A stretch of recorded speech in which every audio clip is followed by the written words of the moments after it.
We brought in a Broadway producer to help us establish what the overall content of the show would be. Some sources claim that at least 5, if not more, orcas housed at Seaworld were taken from their families in the wild as babies from pods. Apparently, this process causes a great deal of pain, distress, and suffering for other members of the pod, such as the baby's parents. We brought in a set designer and a composer from Los Angeles area. In the wild, the average female can live up to 100 years. That's a century of swimming around freely with her family living her best life. Males lag a little way behind that, but still live for an impressive 60 to 70 years. In captivity, though, many online resources state that the average age of death for an orca at Seaworld is just 14 years.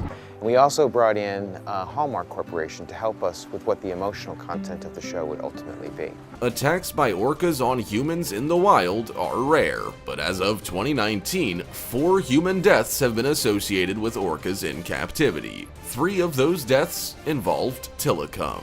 In 1991, a marine biology student fell into the pool containing 3 orcas, including Tilikum. They submerged the student and dragged her around the pool. 8 years later, a 27-year-old man entered Tilikum's tank. His body was found on Tilikum's back. In 2010, a 40-year-old trainer was rubbing Tilikum when he grabbed her ponytail and pulled her into the water.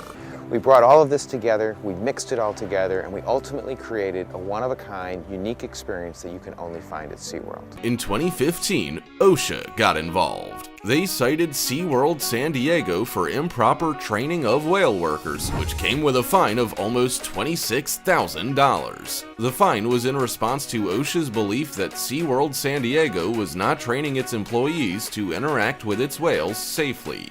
The way they can move about the water, their finesse, their power, and their agility, it's indescribable. And I think that's one thing people never get tired of seeing.